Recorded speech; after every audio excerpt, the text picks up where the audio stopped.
Ce jour-là, j'aurais préféré me taire. Quand tu me demandais le pourquoi j'étais pas bien. Mais j'aurais aussi préféré ne pas pleurer en ta présence. Tu sais, j'aurais aimé ne jamais t'avoir raconté toutes les conneries que j'ai pu faire dans mon passé. Mais quand j'y repense, je me dis que j'aurais préféré en dire moins sur ce qui était censé être ma vie privée. Mais sur le moment, on n'y réfléchit pas. Car on a tellement envie de parler de ce qui ne va pas à la première personne venue. Et sur le coup, on fait pas attention aux paroles qu'on prononce et qu'on dit alors qu'on ne devrait pas les dire. Mais tu sais, à chaque seconde, à chaque minute qui passe, je regrette de m'être confiée à toi pendant tout ce temps. Alors qu'au final, toi, tu me démolissais dans mon dos, sans même que je me rende compte.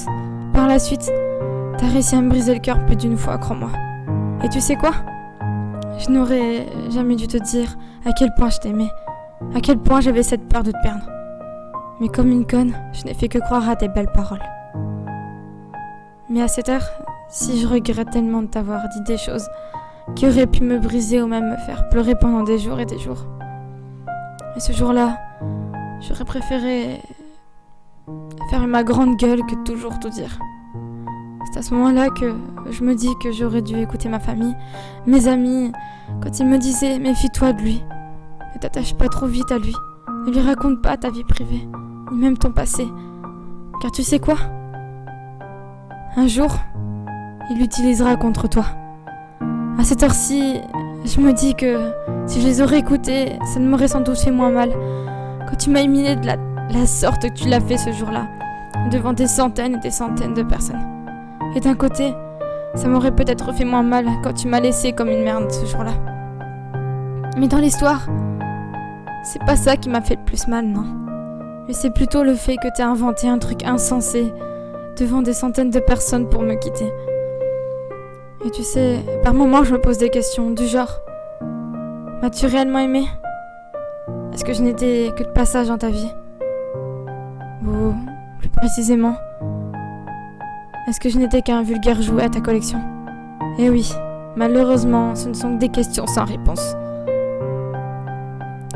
Mais dans tout ça, je me retrouve là comme une conne à t'attendre, à te soutenir dans n'importe quelle épreuve, dans n'importe quel moment. Et si dans le fond, je sais que tu ne t'en fous complètement et que tu ne reviendras peut-être jamais, je le fais quand même. Car un jour, quelqu'un m'a dit, si une histoire se termine, ne sois pas méchant ou méchante envers cette personne qui veut juste ton bien. Car être violent n'a pas forcément tout arrangé. Alors,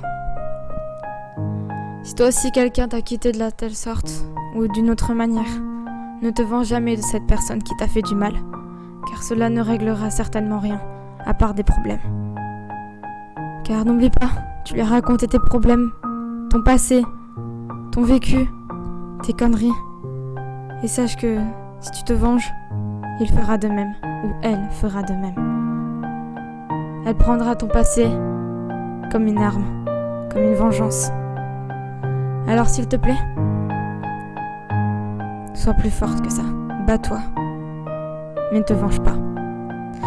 Car dis-toi que si cette personne t'avait quitté, si elle était vraiment mature comme tu le pensais, elle t'aurait appelé, on t'aurait dit « Viens, on se rejoint là-bas » et t'aurait tout expliqué jusqu'à te quitter face à face. Mais là, on t'a plutôt humilié et mis à bout qu'autre chose. Alors, si ce jour-là arrive, bats-toi, parle-en, mais bats-toi, mais te venge jamais.